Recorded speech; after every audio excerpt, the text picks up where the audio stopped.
And I had a painting professor who told me that he was going to give me a D, and he said I should fail you, but I don't ever want to see you again.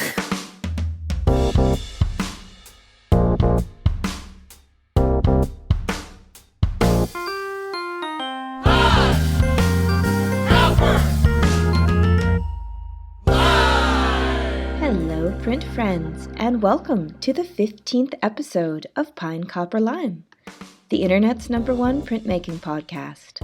I'm your host, Miranda Metcalf. I release an episode every 2 weeks, and on the off weeks, I publish an article on the Pine Copper Lime website, which features images and maybe a bit more information about the artist I'm going to interview. My guest this week is Aaron Coleman, professor of art at the University of Arizona. Aaron has been on my list to get on this pod pretty much since day one, because he's just the fucking coolest. His work is a drop-dead standout from what anyone else is doing. At SGCI Open Portfolios, it can be difficult to even get to his table because of the crowd. It's stunningly rendered, wicked sharp politically, and full of a seemingly chaotic mix of medieval, Renaissance, and pop culture imagery. And what makes it truly fascinating for printmakers to look at, particularly in person, is that it can be hard to decipher which techniques Aaron has used to create his prints. Mezzotint, lithography, digital, intaglio, and screen print all weave in and out of his practice with stunning deftness. For anyone who has been following him on his Instagram, you might have noticed that recently he's revealed a series of incredible sculptures, which more than prove his skills in that medium as well. They are truly amazing, and if you haven't seen them yet, please follow a link in the show notes to take a look. But for the love of God, Aaron, please don't abandon us over here in prints. In this interview, we talk about his early art influences in the hip-hop community, being tricked into loving lithography by Michael Barnes, and the role of art in the political resistance. Aaron has this unique way of speaking that makes me feel, simultaneously, that everything is completely fucked up and it's gonna be okay. I know you're gonna love it. But before we dive in, here's some quick housekeeping. First and foremost, if you haven't had a chance to check out the new Pine Copper Lime online print gallery, give her a gander.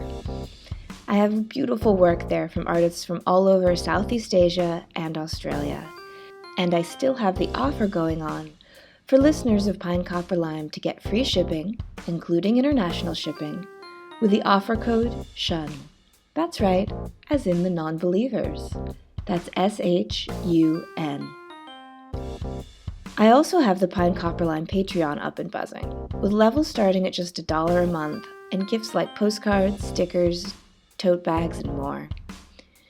But mostly, becoming a Patreon supporter is just a great way of saying, hey, I like PCL, I like that it exists, and I'd like to help it keep existing.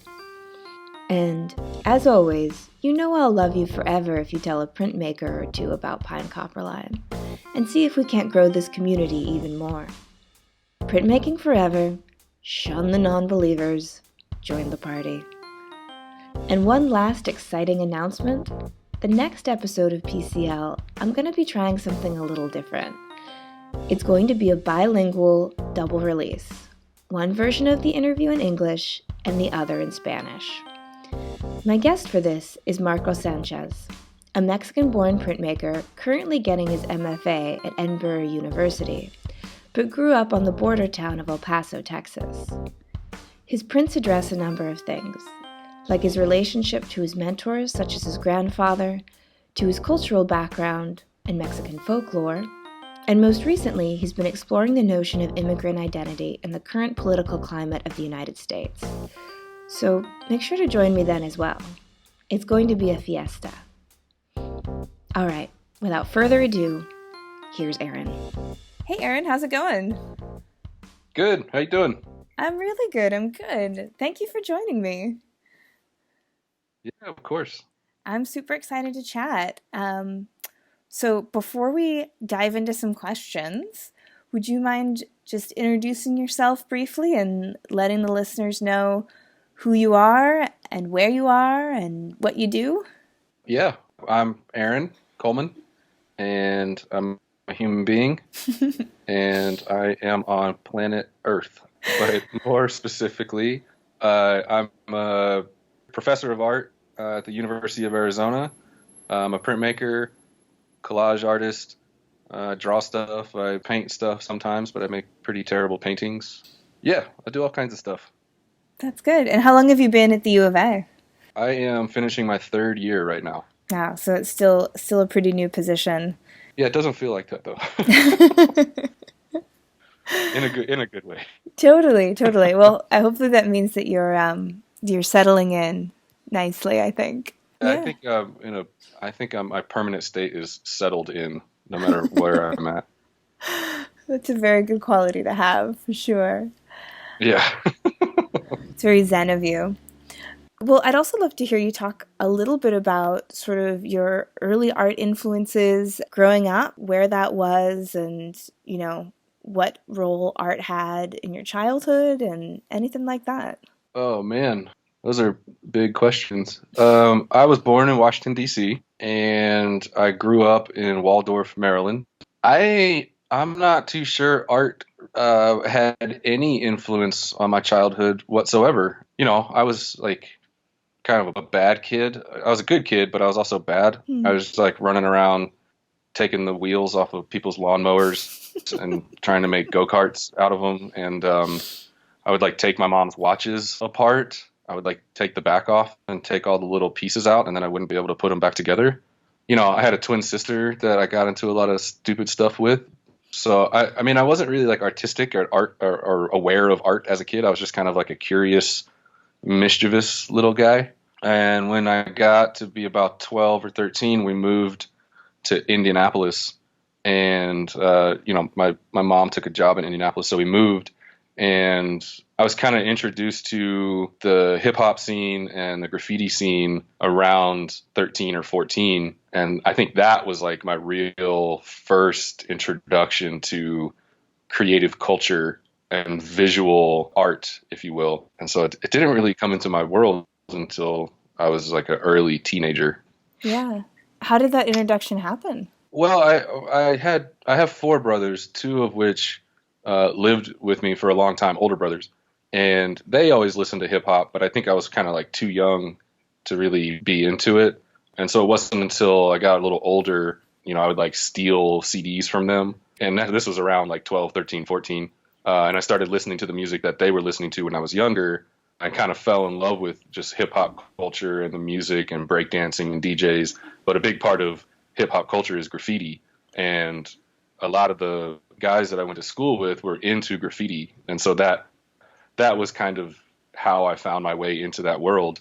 And before I knew it, I was writing my name on stuff that didn't belong to me, and climbing up billboards and, going into the train yard in the middle of the night and all that kind of stuff. I was never really any good, but there was something about hip hop culture and graffiti culture that, this idea that you could take from things that already existed and like piece them back together in a new way. Like in hip hop, they're taking old music and making new music via sampling. And in graffiti, graffiti writers are kind of borrowing the environment around them to make it look the way they want or put their own message out there.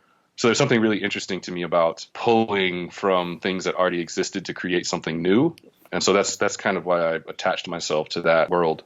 And so that was sort of your first experience in visual making, was just really with a spray can or a big permanent Sharpie marker or something like that?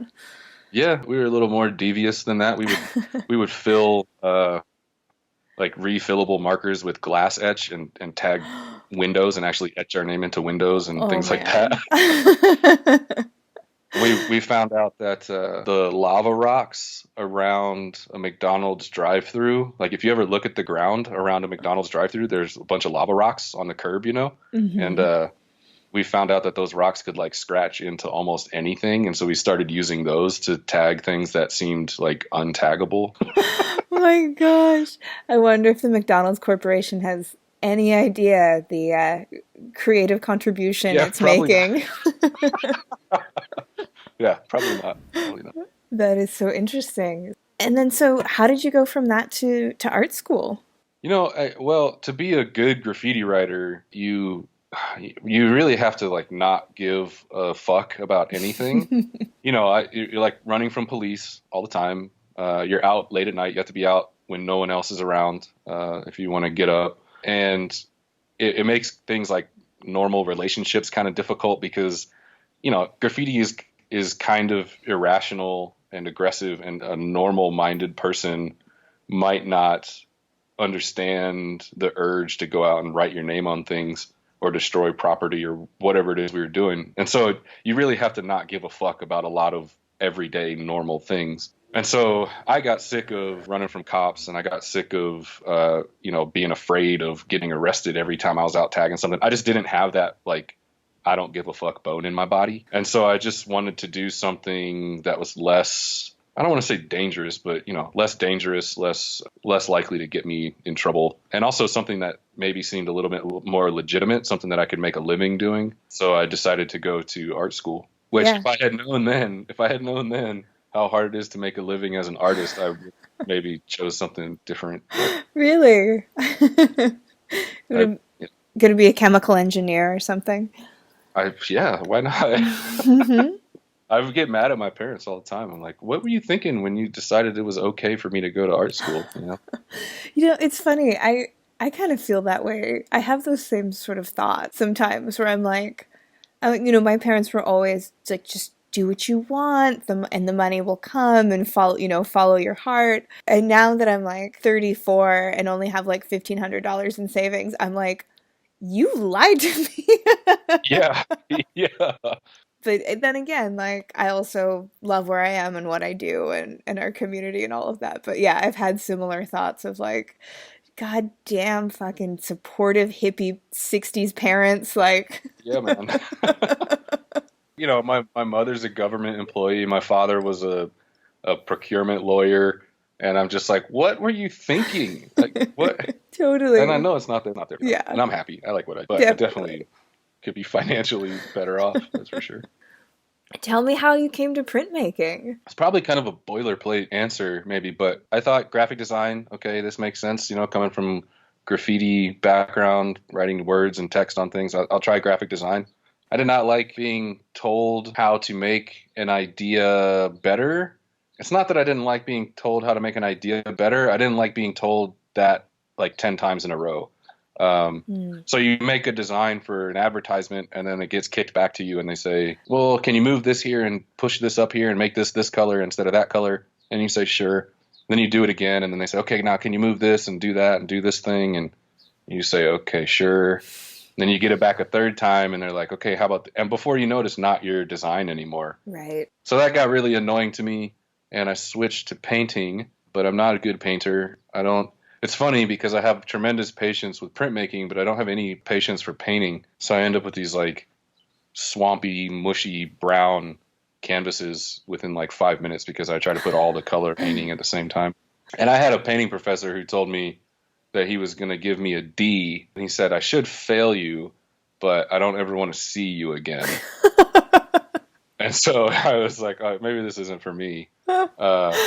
So I took a printmaking class, and, I think like most printmakers, the thing that really draws us in is the community. You talk about keeling over on a press, and the thing is, everybody in the shop has to use that press. Everybody has to use the stones. Everybody has to use the acid bath. And these are things that are too expensive or too dangerous or too heavy to have in your own home studio. Like everything you need to make a print isn't really available to everyone. And so printmaking revolves around these community spaces where a lot of people can come and use equipment and materials and chemicals in a group setting. And so I think that sense of community just kind of is contagious, and it caught me immediately.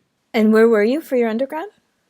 I was at Heron School of Art and Design in Indianapolis. And so some folks may know David Morrison, who's kind of virtuoso, but an incredible lithographer, meticulous lithographer. And Meredith Setzer is there. She makes really amazing work on felt. She's like hand making felt and printing etchings and screen prints and relief prints on felt and then making these immersive installations. And Andrew Winship is there. So I had some good mentors there. I would say that one of the things that you're known for is like your really beautiful lithography. So it sounds like you had some really good introduction there, and then yeah, not really though. Not really? Oh, okay. It would make, like A to B to C would be the logical train of thought, but it was more like A to X back to B again. Like I was there for I was in undergrad for 7 years. I was at Heron for 4 years, and I didn't work with David Morrison until my last year there.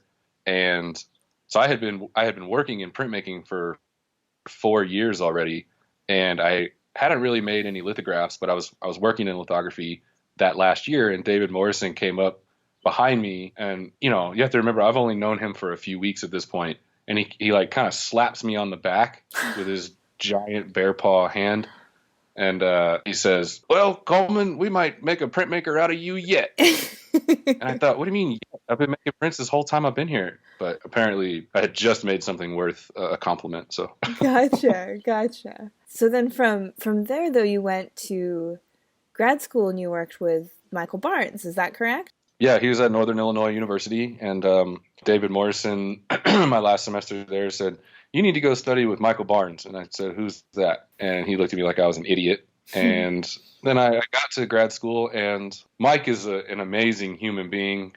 He's like one of the most caring mentors I've ever had. He's hilarious. He has a temper. He's just a really dynamic, amazing individual. And he's kind of the opposite when it comes to lithography as David Morrison. He's like the opposite of him. So, where David Morrison would have me etching my stone with 6 different etches and 6 different paintbrushes, Michael Barnes would just throw one etch on the whole stone and rub it around for a minute and say, "Okay, you're good to go." It was like really opposite perspectives. And so now I kind of work in between the two, I think. Yeah. And how was grad school for you? Did you find it like a really productive time or intimidating time or fun or? I wouldn't say it was intimidating. It wasn't intimidating, not because I think I'm good at what I do, but because I'm kind of oblivious to shit like that. Like I'll just walk into a situation and not really pay attention to what's going on. I'm just there to do a thing. And so I went to grad school and I was there to do a thing, which was make stuff and get out. And so whether I was good or not didn't cross my mind. So I wasn't really intimidated until I had my first critique with Mike, and we all had our work up on the wall. And I was talking for about 5 minutes about the work I was making, and he from the back of the room said, "This is boring." And I was oh my gosh. I was like, okay. And he was like, "You're not in this work at all. I don't see you in this work. Like, what do you care about?" And so that pissed me off kind of, but then also maybe was my first understanding of what grad school was and why I was there. And every critique after that was bad. Mike once told me that my work was contrived and predictable. Ashley Nason was a printmaking professor there at the time, and she told me that my work looked like it belonged in a head shop. So I got beat up a lot while I was there, and my work changed a lot. And we were in DeKalb, Illinois, which is about an hour and a half outside of Chicago. And so it's kind of just out of reach of the city. And so I spent a lot of time in DeKalb with my head down making work because I didn't feel like commuting to the city. And so coming out of those rough critiques, I just made work. I made a ton of work. And it wasn't until my last semester there that, Mike he finally liked what I was making. He came over to me and he said, "There's a job position opening at Southern Illinois University, and it's a lithography position, and you need to apply for it, but that means you have to make some lithographs." And I think he was kind of trying to trick me into making lithographs because I hadn't really made any since I had been in grad school. And so my last semester, I started making these lithographs, and that is kind of the work that most people know me for right now. So it really wasn't like litho was your lady love from go. It sounds like you had a couple of mentors who kind of were like a little bit forcibly moving your hand that way. Yeah, people refer to me as a lithographer a lot, and they're not wrong. I do make lithographs, but I went all the way through undergrad, having not made a lithograph until my last semester. And then I went all the way through grad school, having not made a lithograph until my last semester. And so I had these big chunks of time with no lithography experience until like the very end of working with a specific mentor. And they kind of just pushed me in that direction. And so then how did it kind of become such a prominent part of your practice? You know, even after you didn't have to do it to apply for a job, or you didn't have to do it for these other reasons, did you then just find that you did have a genuine connection with it? Or are you one of the people who just, you know, you just love drawing? What is it about lithography that makes it so consistent in what you do? There's a lot of things. I do love drawing, but I don't really consider what I do drawing. So maybe, I don't know, that might be another whole nother conversation. But I think what I like most about lithography is the versatility. So, you know, you can make a reductive lithograph, you can make an additive lithograph, you can make a photolithograph, you can do all kinds of transfer methods. You know, lithography has this ability to weave in and out of painting and drawing and printmaking and the digital and a facsimile. And I mean, it's so versatile. And I think that's really what connects me to it, is this ability to make a lithograph look like a screen print, or to make it look like an etching, or to make it look like a woodcut. You know, you can do whatever you want to a stone, and it's not as easy to do whatever you want to, say, a woodcut or a screen print. Intaglio is pretty flexible, but you know, if anybody were to look at the work that I make, they would see a lot of lithography, but they'd also see all of these other processes that weave in and out, and they'd see me trying to make lithography look like other processes. So I think the versatility is what really draws me to it. Yeah, definitely. I think that's a really apt way to describe part of your aesthetic, is especially when you see it just in reproduction online. You know, you'll look at one of your prints and you'll say, okay, is this screen print, or is this a lithograph, or is this a mezzotint? And the answer might be, well, yeah, but it could also be that even within that, it can be difficult to see what is what, I think. Again, particularly like in reproduction, when you're not getting the textures that you can get in person. Yeah, I mean, sometimes people ask, well, what is this? And the answer is simply, this is a lithograph. And then there are other times where the answer is, well, this is mezzotint, aquatint, with a photo litho shin-collé. And they're like, what? What are you talking about? And, you know, I think part of what I really like about printmaking is the ability to disguise the medium. You know, like paint really exposes itself as a material, and that's not a bad thing or a good thing, in my opinion. I don't really care either way, but I make work that is political in nature. It borrows from things that already exist to talk about history and social political current events. And so for me, being able to hide the fact that something is a lithograph or a screen print or a mezzotint takes it away from being just like this art thing that I made, and makes people question what it is they're looking at. Like, is this an artifact, or is this, you know, something new? Is it a propaganda poster? They can't tell what they're looking at. And I like that. I like being able to disguise the medium. Yeah, I'd love to talk a little bit more about your work specifically.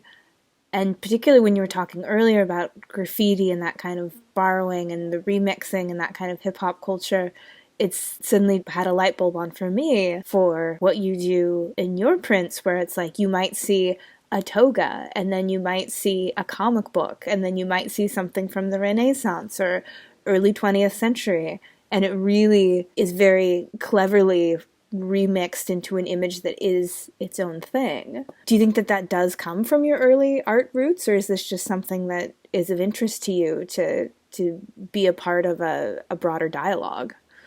Oh yeah, it's definitely a direct influence from my interest in hip hop culture and graffiti culture. You know, I talk a lot when I give lectures, I talk a lot about how the first place where I felt comfortable was in the hip hop scene. And, you know, I grew up biracial, black father, white mother. And so I've always felt a little bit out of place. I always felt like I was kind of in between worlds, and hip hop, it just ignores all of that.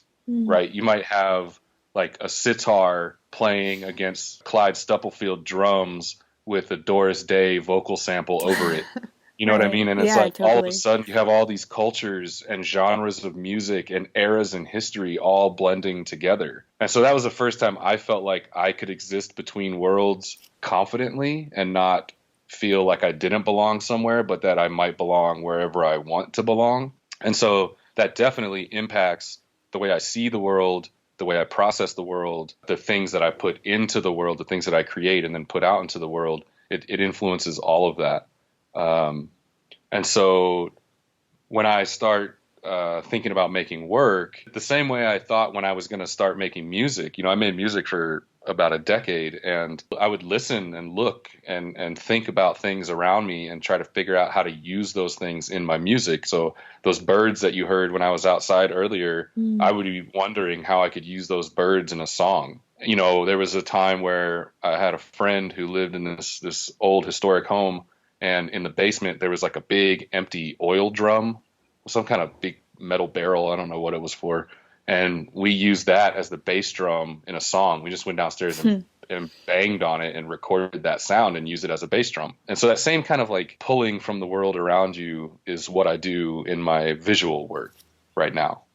Yeah, and while I'm pretty familiar with some of your work in recent years, and you've seen different time periods of imagery come up, from sort of like stained glass to what your new body of work, which looks like sort of like minstrel characters. Is that what I'm seeing in those? Yeah, yeah. Yeah. So, but the one thing that seems consistent through all of it, even when you're almost completely abstracted, is this kind of comic book aesthetic. So I'd love to hear you maybe talk about why that particular theme is so consistent in a practice such as yours that's so visually diverse.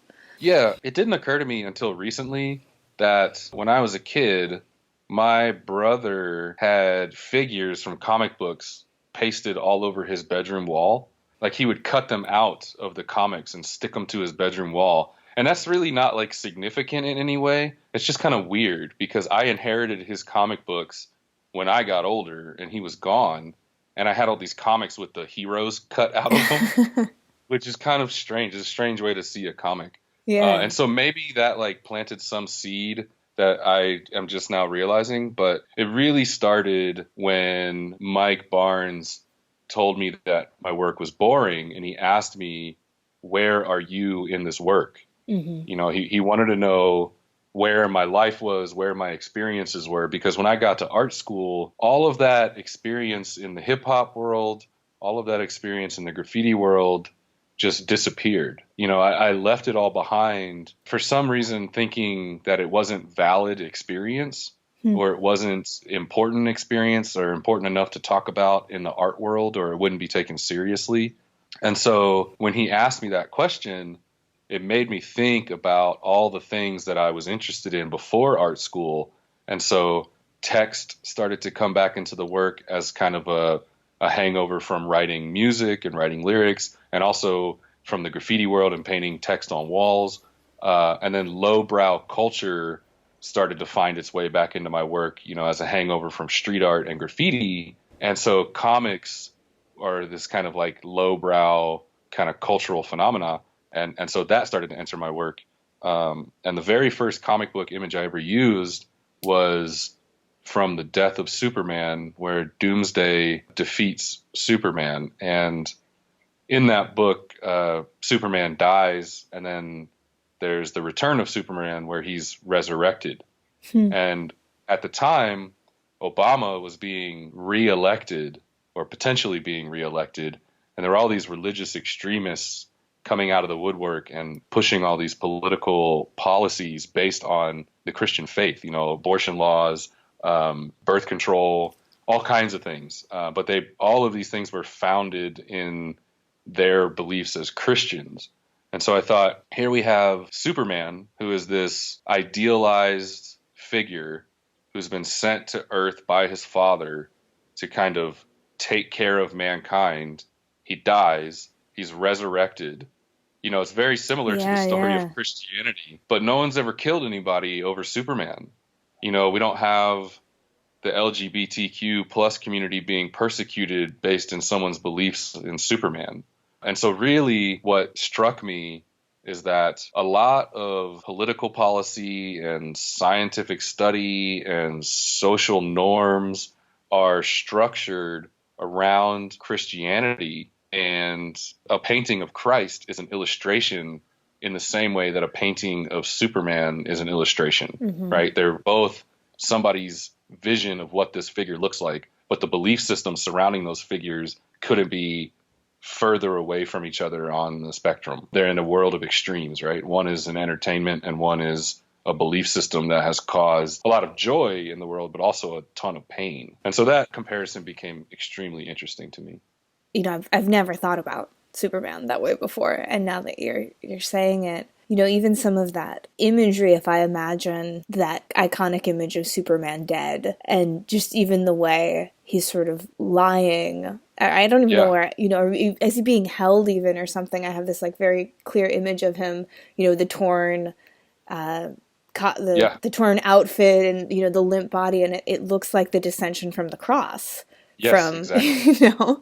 So if you go to my website, there's a portfolio called Autophagy, and it's a series of digital prints that I made. And all I was doing was taking paintings of saints and religious icons and finding comic book characters in the same exact pose and superimposing them on top of each other. And there's a Caravaggio painting of Christ overlaid by a drawing of Superman, and they are in the exact same pose. And this happens over and over and over and over again. So if you're really curious, look at that body of work and you'll see why those comparisons became so interesting to me. And I think that the early Christian stories, they are so much more, I think, about entertainment than we realize. You know? Sure. Because it was like they didn't have anything else. People didn't have something to talk about. There was no YouTube or Netflix or texting.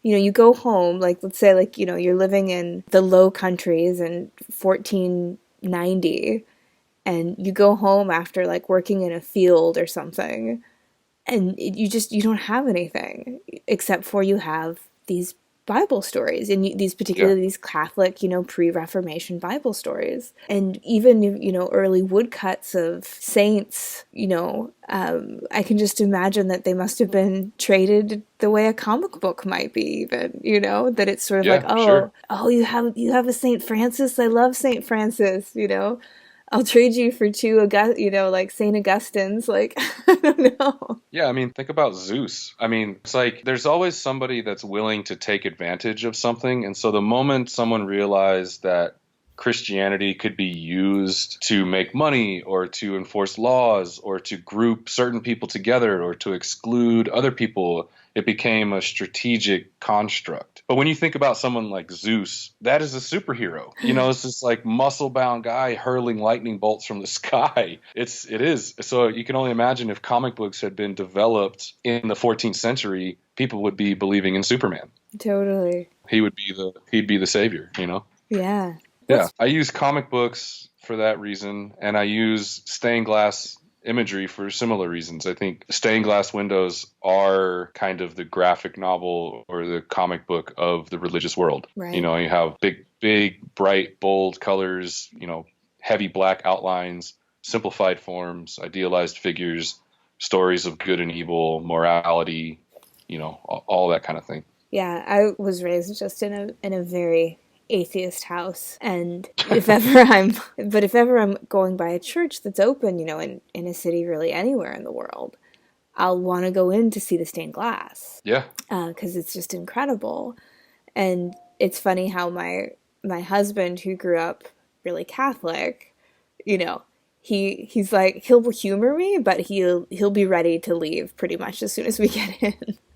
Yeah. And I have this really, I guess it's just sort of just lucky to be able to just have a pure aesthetic appreciation of them, and then also just a storytelling one. I'm like, oh man, yeah, that guy, oh man, it didn't end well for him, did it? Is he holding his own head? Like, yeah. I just love that kind of stuff. And I didn't even learn about any of the mythology until I was in graduate school, learning about the history of printmaking. And you had to learn, that Northern Renaissance, you have to learn a lot of biblical stories. And it Yeah, was like, these are so metal. yeah, Like, yeah, yeah. I mean, I don't know. I grew up going to church, and when I was about 15, I said, Dad, I don't understand why I'm going here. I yeah. don't understand any of the stories. None of this resonates with me. And he said, okay, well, you don't have to go anymore. And I said, cool, thanks. And that was the end of it. But I always liked the way it looked.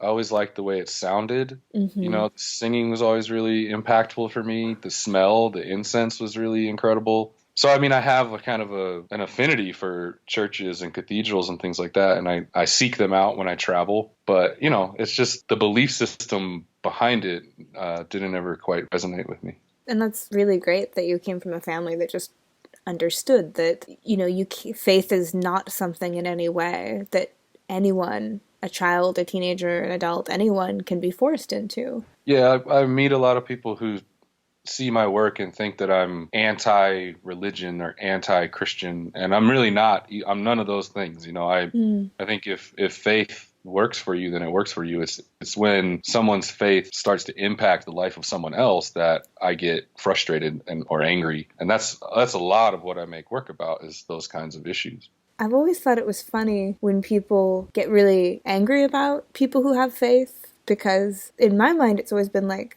look, if you're like an atheist, like those really hardcore atheists, and they're so mad about it. And I'm like, Yeah, look, if really nothing matters, right? If there's no universal truth, if there's no divine plan, if there's no spirit after death, and then eventually, the sun is going to blow up and the earth is just going to, return to a hunk of carbon. Why do you give a shit if these people yeah, are like giving themselves some comfort and happiness by going to a pretty building once a week? Like, it seems kind of counter to their message in a funny way. yeah. It's a world of extremes. You got one group on one side and one group on the other. And your work definitely, and your statement, you touched on a little bit, but your artist statement particularly, it really gets into like the earth is on the edge of environmental disaster, and like we're just kind of in this shitstorm, and as you mentioned, LGBTQ plus communities being persecuted, economic inequality, racial inequality, all of these things that are super. It's always reminds me of that classic activist phrase, like if you're not angry, you're not paying attention. Yeah, yeah. For sure. So all of this absolute shitstorm is going on around us, and in really scary ways. I'd love for you to talk a little bit about, where does art making fit into a world like this? Should we all put down our rollers and go be activists, or where does making fit into that? That could be a podcast in itself. That's another huge topic. Totally. Well, maybe we can I'm, we can have you back on for episode 2, and we'll yeah, just deep dive that one. But yeah. yeah. I mean, I'm constantly aware of the fact that I make political work, but I'm not throwing Molotov cocktails at cops. Hmm. You know what I mean? I'm not on the front line of activism, so to speak. But I think activism and art, they both are like anything else in that you need different people for different jobs, right? You have people in activism who are really good at speaking, and those are the people that you want with the megaphone in their hand. You have people who are really good at fundraising, and those are the people that you want on the phone making money for causes. And you have people who are really good at distilling all of these ideas and phrases and sentiments and issues into an image. And, that you never know when a piece of art is going to spark some interest in an issue where it wasn't existing before. If a group of students go on a field trip to a museum and they see a Theaster Gates fire hose painting, they're going to wonder why this guy is making paintings using discarded or decommissioned fire hoses. And that's going to bring up the history of police using fire hoses on African Americans in Chicago. So it's like one thing leads to another, and I really think we need all the different kinds of brains we can get in an activist society. And so we need people on the front line. We need people documenting through visual culture our history and our current times, for future generations to look back and have an image of what was going on. And we need all different voices in this scenario. And so that's how I think visual culture fits in.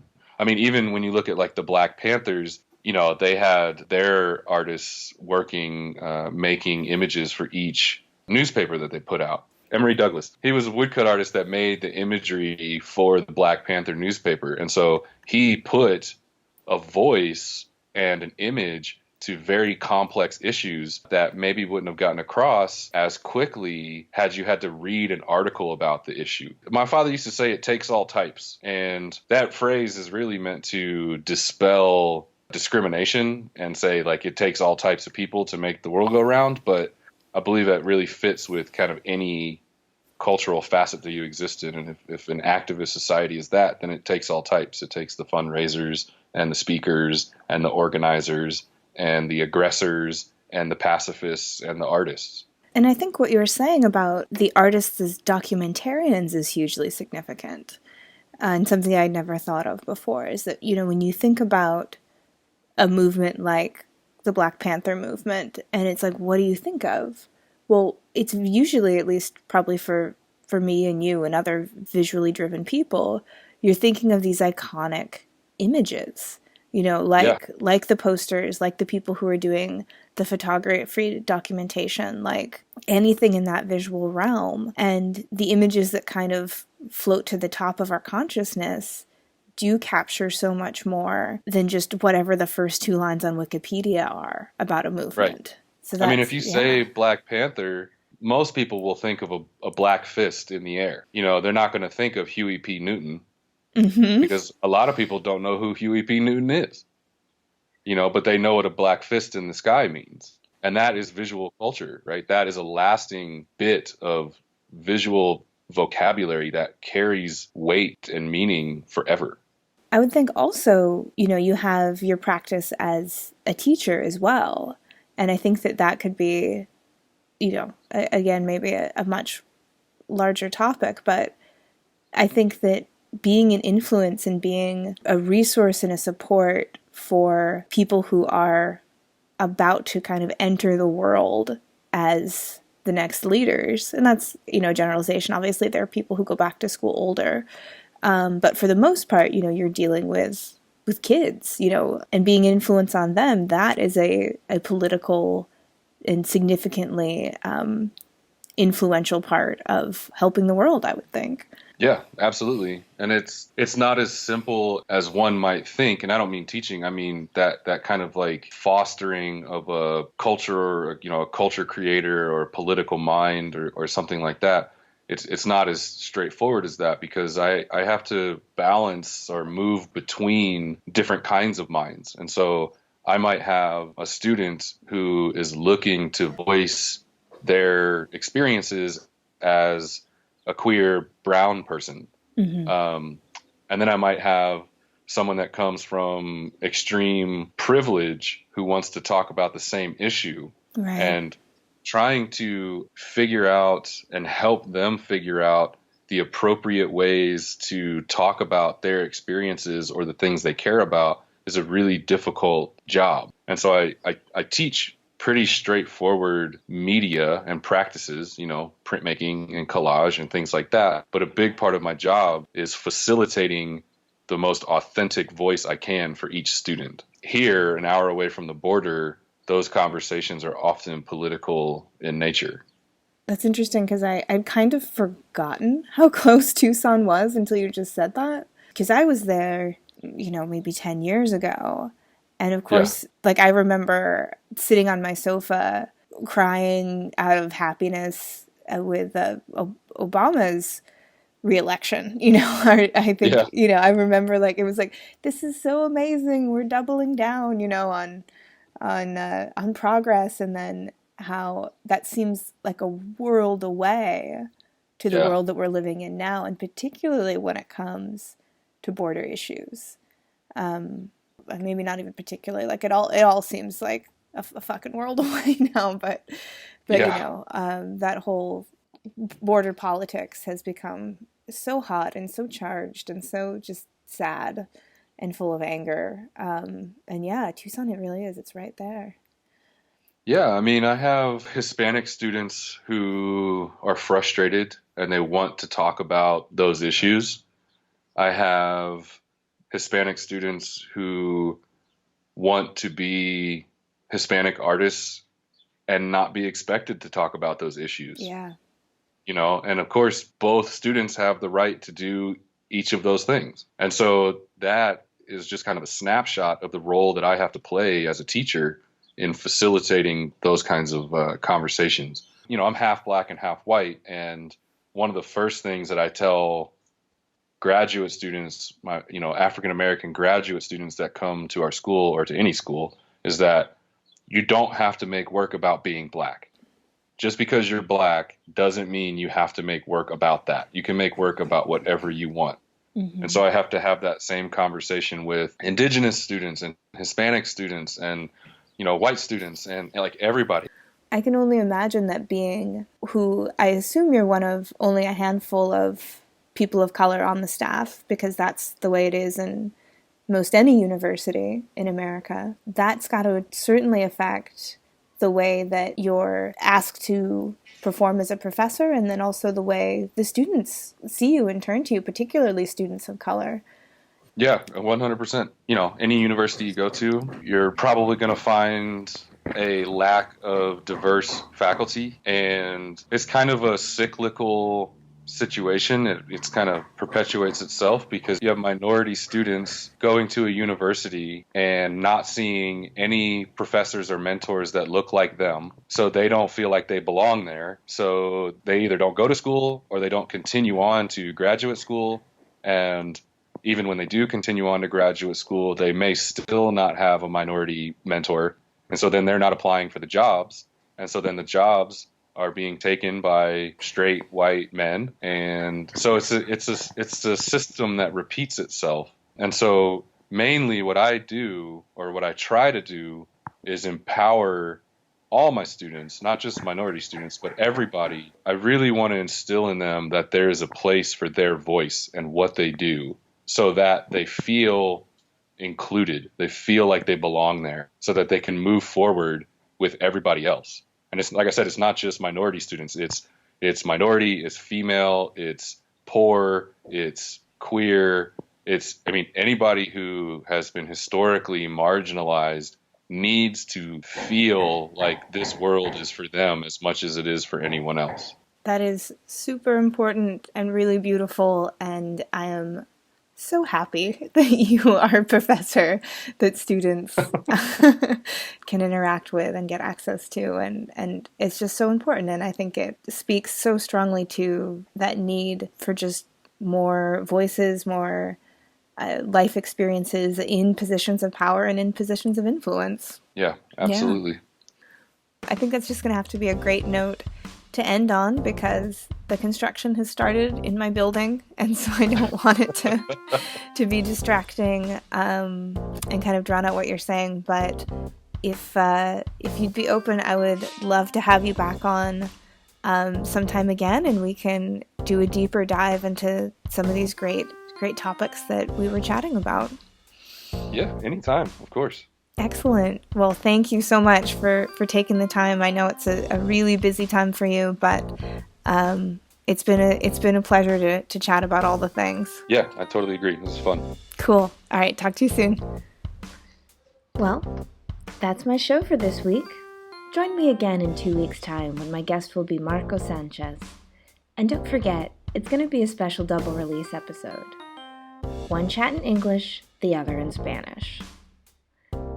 This episode, like all episodes, was written and produced by me, Miranda Metcalf, with editing help by Timothy Pauschak and music by Joshua Weber. I'll see you in 2 weeks.